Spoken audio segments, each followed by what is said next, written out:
ನಮಸ್ಕಾರ ಎಲ್ರಿಗೂ ಫ್ರೆಂಡ್ಸ್. ಇವತ್ತಿನ ವಿಡಿಯೋದಲ್ಲಿ ಸಿಂಪಲ್ಲಾಗಿ ನಿಮಗೆ ಯಾವ ರೀತಿ ಈಸಿಯಾಗಿ, ಇದಕ್ಕಿಂತ ಈಸಿ ಮೆಥಡ್ ಮತ್ತು ಯಾವುದು ಇಲ್ಲ ಅಂತಲೇ ಹೇಳ್ಬೋದು.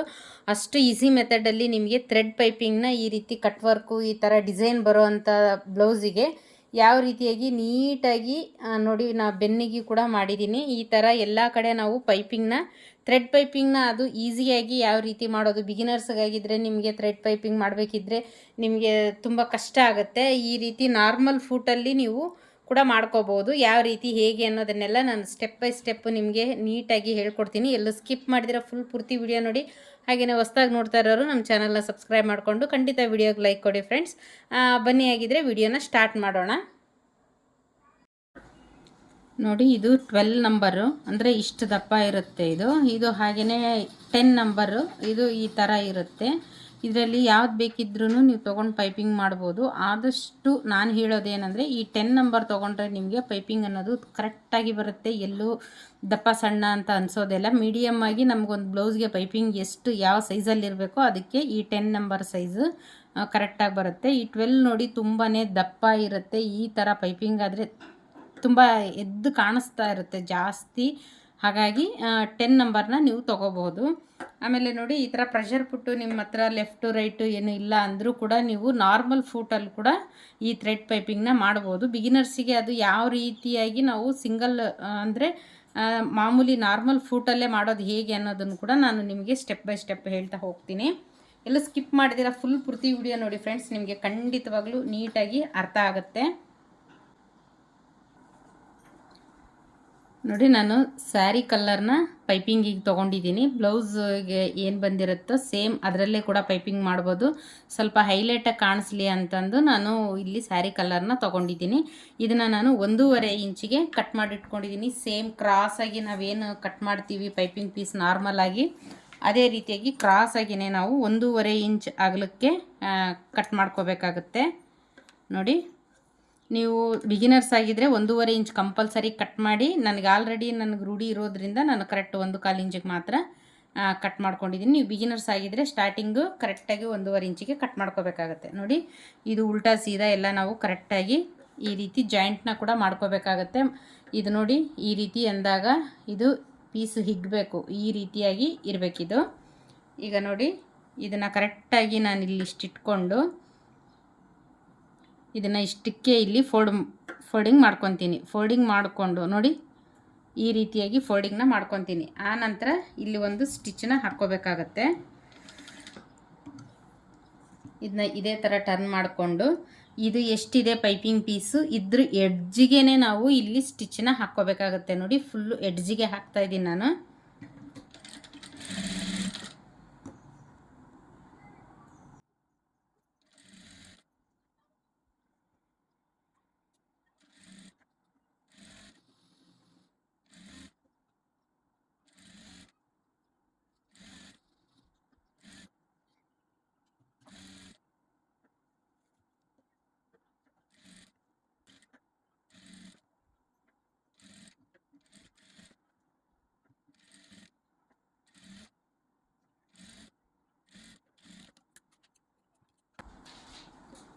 ನೋಡಿ, ನಾನು ಕರೆಕ್ಟಾಗಿ ಎಡ್ಜಿಗೆ ಈ ರೀತಿ ಒಂಚೂರು ಕೂಡ ನಮಗೆ ಎಲ್ಲೂ ಲೂಸ್ ಅನ್ನೋದಿರಬಾರ್ದು, ಈ ರೀತಿಯಾಗಿ ನಾನು ಸ್ಟಿಚ್ನ ಹಾಕ್ಕೊಂಡಿದ್ದೀನಿ.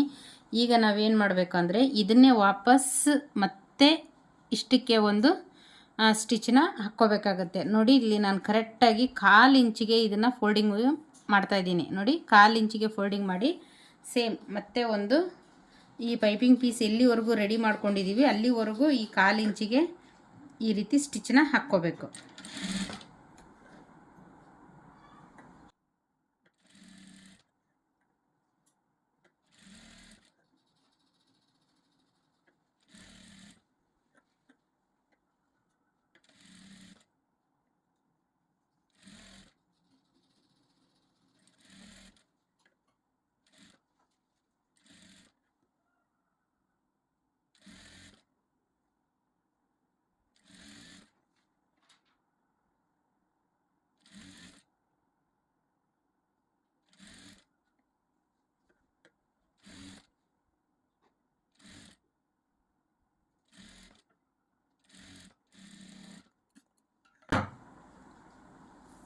ನೋಡಿದ್ರಿ ಅಲ್ಲ, ಈ ರೀತಿಯಾಗಿ ರೆಡಿ ಮಾಡಿಕೊಂಡಾಗ ನಮಗೆ ಪೈಪಿಂಗ್ ನೀವು ಎಷ್ಟೇ ಬಿಗಿನರ್ಸ್ ಆಗಿದ್ರೂ ಕೂಡ ಇಷ್ಟು ಪರ್ಫೆಕ್ಟಾಗಿ ಪೈಪಿಂಗ್ನ ಮಾಡ್ಕೋಬೋದು. ನೀವು ಅಷ್ಟು ಈಸಿಯಾಗಿ ಒಂದು ಬ್ಲೌಸ್ಗೆ ನೀವು 500ವರೆಗೂ ಚಾರ್ಜ್ ಮಾಡ್ಬೋದು. ಈ ರೀತಿಯಾಗಿ ಏನಾದರೂ ನೀವು ಪೈಪಿಂಗ್ ಕಲ್ತ್ರಿ ಮಾಡೋದು ಅಂದರೆ ಎಲ್ಲದಕ್ಕಿಂತ ಬೆಸ್ಟ್ ಈಸಿ ಥ್ರೆಡ್ ಪೈಪಿಂಗ್ ಅಂದರೆ ಇದು ಬಿಟ್ಟರೆ ಇದಕ್ಕಿಂತ ಈಸಿ ಮೆಥಡ್ ಬೇರೆ ಯಾವುದೂ ಇಲ್ಲ. ಅಷ್ಟು ಈಸಿಯಾಗಿ ನಾವು ಈ ಪೈಪಿಂಗ್ನ ಮಾಡ್ಬೋದು.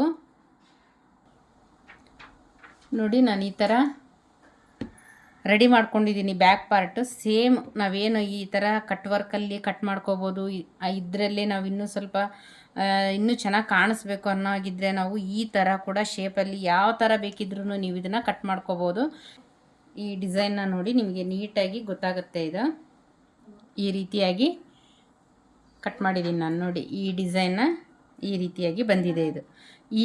ಇದಕ್ಕೆ ನಾವು ಈಗ ಪೈಪಿಂಗ್ನ ಮಾಡೋಣ. ತುಂಬಾ ಈಸಿ ಇದು, ಯಾರು ಬೇಕಿದ್ದರೂ ಮಾಡ್ಬೋದು ನೀವು. ಅಷ್ಟು ಈಸಿ ಅಂದರೆ ಈಸಿ ಮೆಥಡ್ ಇದು. ನೋಡಿ, ಈ ರೀತಿ ಶೇಪ್ ಇರೋವಾಗ ಯಾವ ರೀತಿ ಟರ್ನ್ ಮಾಡಬೇಕು, ಹಾಗೆಯೇ ಈ ರೀತಿ ಬಾಕ್ಸ್ ಬರೋ ಕಡೆ ಯಾವ ಥರ, ಆಮೇಲೆ ಈ ರೀತಿ ಡಿಸೈನ್ ಬಂದಿರೋ ಕಡೆ ಯಾವ ರೀತಿ, ಹಾಗೆಲ್ಲ ಹೇಗೆ ಟರ್ನ್ ಮಾಡೋದು ಅಂತ ನೋಡೋಣ. ನೋಡಿ, ಫಸ್ಟಿಗೆ ಇದು ನಾವು ರೆಡಿ ಮಾಡ್ಕೊಂಡಿರೋ ಪೈಪಿಂಗ್ ಪೀಸ್ನ ಇದು ಸೀದಾ ಇದೆ. ಇದು ಕೂಡ ನೋಡಿ ನಮಗೆ ಸೀದಾನೇ ಇರಬೇಕು. ಅಂದರೆ ಈ ಕಚ್ಚಾ ಪೀಸ್ ಏನಿದೆ ನಮಗೆ ಈ ಥರ ಒಳಗಡೆ ಹೋಗ್ಬೇಕಿದು, ಆ ರೀತಿಯಾಗಿ ಬರೋ ಥರ ಹಿಡ್ಕೋಬೇಕಾಗತ್ತೆ. ನೋಡಿ, ಈ ಥರ ಸೀದಾ ಇರೋದು ನಮಗೆ ಇಲ್ಲಿ ಹೊರಗಡೆ ಕಾಣಿಸ್ಬೇಕಿದು, ಸೀದಾ ಇರೋದು. ನೋಡಿ, ಈ ರೀತಿ ಕಾಣಿಸಿದಾಗ ನಮಗೆ ಇದು ಕರೆಕ್ಟಾಗಿ ಬರುತ್ತೆ. ಇದನ್ನು ಒಂಚೂರು ಒಂದು 1/4 ಇಂಚ್ವರೆಗೂ ಮುಂದ್ಗಡೆ ಬಿಟ್ಕೊಂಡು ಆ ನಂತರ ನೋಡಿ, ಈಗ ನಾನು ಇಲ್ಲಿ ಏನಿದೆ ಇದು ಕರೆಕ್ಟಾಗಿ ಈ ಎಡ್ಜಿಗೆ ಸ್ಟಿಚ್ನ ಹಾಕ್ಕೊತಾ ಇದ್ದೀನಿ. ನೋಡಿ,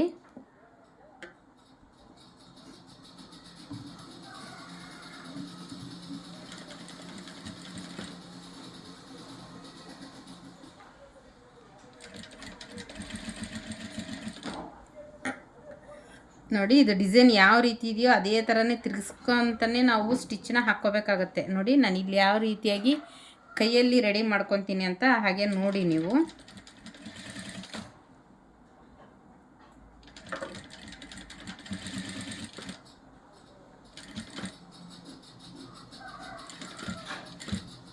ನೋಡಿ, ಈ ರೀತಿ ಪಾಯಿಂಟ್ ಬಂದಾಗ ಏನು ಮಾಡಬೇಕಾಗತ್ತೆ, ಸೂಜಿ ಅಂದರೆ ನೀಡಲು ನಮಗೆ ಮಷಿನ್ ಒಳಗಡೆ ಇರಬೇಕು. ಈ ಪ್ರೆಷರ್ ಪುಟ್ನ ಫುಲ್ಲು ಈ ರೀತಿ ಮೇಲಕ್ಕೆ ಎತ್ತಿ ಇದನ್ನು ಈ ಥರ ತಿರುಗಿಸ್ಕೋಬೇಕು. ಇದನ್ನು ಈ ಕಡೆ ಮಾಡ್ಕೋಬೇಕು. ಈ ಪೈಪಿಂಗ್ ಪೀಸ್ ಏನಿದೆ ಇದನ್ನು ಈ ಕಡೆಗೆ ಈ ಥರ ಮಾಡ್ಕೋಬೇಕಾಗತ್ತೆ. ಈಗ ಮಾಡ್ಕೊಂಡಾಗ ನಮಗೆ ಆಟೋಮೆಟಿಕ್ಕಾಗಿ ಇದು ಡಿಸೈನ್ ಅನ್ನೋದು ಏನಿದೆ ಕರೆಕ್ಟಾಗಿ ಬಂದುಬಿಡುತ್ತೆ. ಅದು ನೋಡಿ,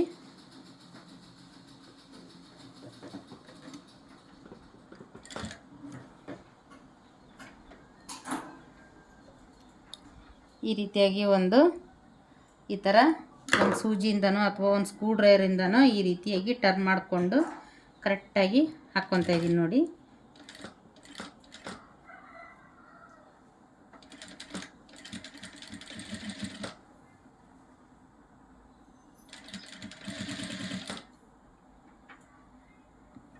ನೋಡಿ ಈ ರೀತಿ ಈಗ ನಮಗಿಲ್ಲಿ ಕಟ್ ಬಂದಿದೆ. ಈ ಥರ ಕಟ್ಟಿರೋ ಕಡೆ ಏನು ಮಾಡಬೇಕು, ನಾವು ಹೀಗೆ ತಿರುಗಿಸ್ತೀವಿ ಅಂದರೆ ಖಂಡಿತ ಬರೋದಿಲ್ಲ ಅದು. ಇಲ್ಲಿ ಇರೋ ಕಡೆ ನಾವೇನು ಮಾಡಬೇಕು ನೋಡಿ, ಈ ಕಟ್ ಬಂದಿರೋ ಜಾಗದಲ್ಲಿ ಒಂದು 2-3 ಸಣ್ಣ ಸಣ್ಣದಾಗಿ ಇಲ್ಲಿ ನ್ಯಾಚನ್ನ ಹಾಕ್ಕೋಬೇಕಾಗತ್ತೆ. ನೋಡಿ, ಇಲ್ಲಿ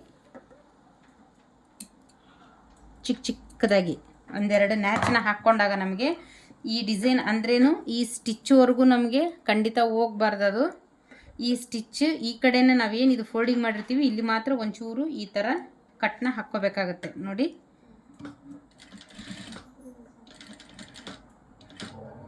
ಈಗ ಮತ್ತೆ ಇದನ್ನು ನಾನು ಈ ಥರ ತಿರುಗಿಸ್ತೀನಿ. ಇದನ್ನು ನೋಡಿ, ಸೂಜಿ ಮಾತ್ರ ನಮಗೆ ಮಷೀನಲ್ಲೇ ಇರಬೇಕು. ಈ ಪ್ರೆಷರ್ ಪುಟ್ ಮಾತ್ರ ಮೇಲೆ ಎತ್ತಿ ಈ ರೀತಿಯಾಗಿ ಯಾವ ಥರ ಡಿಸೈನ್ ಇದೆಯೋ ಸೇಮ್ ಅದೇ ಥರನೇ ಹಾಕ್ಕೊತ ಹೋಗ್ಬೇಕು. ಈಗ ಈ ಮೆಥಡ್ ನೀವು ಫಾಲೋ ಮಾಡಿದ್ರೆ ಖಂಡಿತವಾಗ್ಲೂ ಯಾವ ಥರ ಕಟ್ ವರ್ಕ್ ಡಿಸೈನ್ ಬಂದರೂ ಕೂಡ ಫ್ರೆಂಡ್ಸ್ ಖಂಡಿತವಾಗ್ಲೂ ಈಸಿಯಾಗಿ ನೀವು ಈ ಥರ ಸ್ಟಿಚ್ನ ಮಾಡ್ಬೋದು. ತುಂಬಾ ಈಸಿ ಮೆಥಡ್ ಇದು.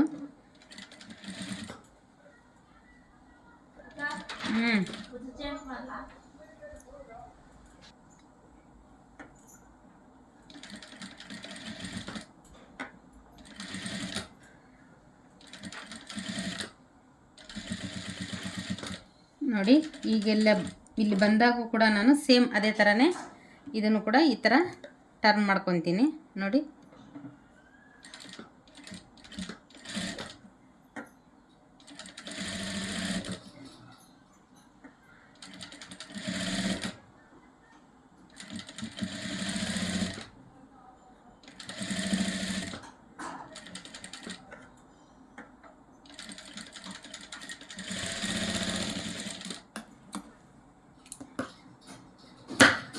ನೋಡಿದ್ರಲ್ಲ ಎಷ್ಟು ಈಸಿಯಾಗಿ ನಾವು ಇಲ್ಲಿ ಈ ಥರ ಡಿಸೈನ್ಗೆಲ್ಲ ನಾವು ಥ್ರೆಡ್ ಪೈಪಿಂಗ್ನ ಈಸಿಯಾಗಿ ಯಾವ ರೀತಿ ಮಾಡೋದು ಅಂತ ನೋಡಿ. ನಾವು ಯಾವ ಥರ ಡಿಸೈನ್ನ ಕಟ್ ಮಾಡಿದ್ರೂ ಕೂಡ ನಮಗೆ ಎಷ್ಟು ನೀಟಾಗಿ ಬರುತ್ತೆ.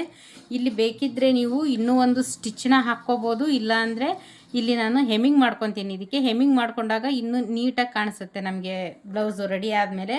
ಇಲ್ಲ ನಾವು ಸ್ಟಿಚ್ ಹಾಕ್ತೀವಿ ಅಂತಂದರೆ ನೀವು ಇನ್ನೂ ಒಂದು ಪಾಯಿಂಟೆಡ್ ಸ್ಟಿಚ್ ಅಂದರೆ ಒಂದು ಕರೆಕ್ಟ್ ಪ್ರೆಷರ್ ಪುಟ್ ಅಳತೆಗೆ ಇಲ್ಲಿ ಒಂದು ಸ್ಟಿಚ್ನ ಕೂಡ ನೀವು ಹಾಕ್ಕೋಬೋದು. ಎರಡೂ ಕೂಡ ಚೆನ್ನಾಗಿ ಕಾಣಿಸುತ್ತೆ. ಅವರು ಸ್ಟಿಚ್ ಕೇಳಿದರೆ ಸ್ಟಿಚ್ ಹಾಕ್ಕೊಡ್ಬೋದು, ಇಲ್ಲಾಂದರೆ ನೀವು ಹೆಮ್ಮಿಂಗ್ ಮಾಡೋ ಆಗಿದ್ದರೆ ಹೆಮ್ಮಿಂಗ್ ಕೂಡ ಮಾಡ್ಕೋಬೋದು. ನೋಡಿ ಫ್ರೆಂಡ್ಸ್, ತುಂಬಾ ಈಸಿ ಮೆಥಡಲ್ಲಿ ಪೈಪಿಂಗ್ ಮಾಡೋದು ಹೇಗೆ ಅಂತ ಕಲ್ತಿದ್ದೀರಾ ಅಂತ ಅಂದ್ಕೊಂಡಿದ್ದೀನಿ. ನೋಡಿ ಇದೇ ಥರನೇ ನಾನು ಸೇಮ್ ಇನ್ನೂ ಒಂದು ನೆಕ್ಕು ಕೂಡ ಇನ್ನೂ ಒಂದು ಪಾರ್ಟ್ಸ್ ಅಂದರೆ ಒಂದು ಕಡೆ ಭಾಗ ಆಗಿದೆ ಇದು, ಇನ್ನೂ ಒಂದು ಕಡೆ ಭಾಗ ಕೂಡ ನಾನು ಇದೇ ಥರನೇ ರೆಡಿ ಮಾಡ್ಕೊತೀನಿ ಫ್ರೆಂಡ್ಸ್. ನೋಡಿ ಈ ಥರ ಒಂದು ಪಿನ್ ತಗೊಂಡು ಇದನ್ನಿರುತ್ತಲ್ಲ ಇದನ್ನು ಈ ರೀತಿ ಕೆಳಗಡೆ ಮಾಡಿಕೊಂಡು ಇದಕ್ಕೆ ಕರೆಕ್ಟಾಗಿ ಅಂದರೆ ಈ ಸೆಂಟರಿಗೆ ಬರಬಾರ್ದು, ಈ ಕಡೆ ಸೈಡ್ ಮಾತ್ರ ನಮಗೆ ಯಾವ ಕಡೆ ನಾವು ಪೈಪಿಂಗನ್ನ ರೆಡಿ ಮಾಡ್ಕೋಬೇಕು ಥ್ರೆಡ್ ಹಾಕಿ ಅಲ್ಲಿ ಮಾತ್ರ ಈ ರೀತಿಯಾಗಿ ಇದನ್ನು ಕೂಡಿಸ್ಕೋಬೇಕಾಗತ್ತೆ. ಆಮೇಲೆ ನೋಡಿ ನಾರ್ಮಲಾಗಿ ನಾವು ಥ್ರೆಡ್ ಪೈಪಿಂಗ್ ಯಾವ ರೀತಿ ಮಾಡ್ತೀವೋ ಸೇಮ್ ಅದೇ ಥರನೇ ಈ ಥರ ಫೋಲ್ಡಿಂಗ್ ಮಾಡಿಕೊಂಡು ಈ ಎಡ್ಜಿಗೆ ಸ್ಟಿಚ್ನ ಹಾಕ್ಕೋಬೋದು. ನೋಡಿ ಎಷ್ಟು ನೀಟಾಗಿ ಬರುತ್ತೆ ಅಂತ.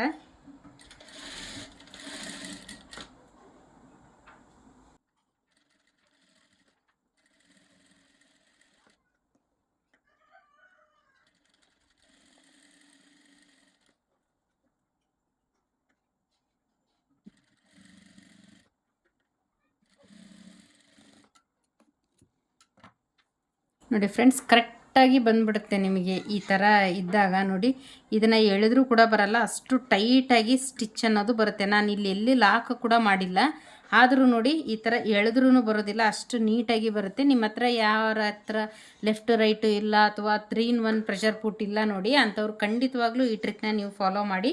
ಇನ್ನೊಂದು ಸಲ ತೋರಿಸ್ತೀನಿ ನೋಡಿ.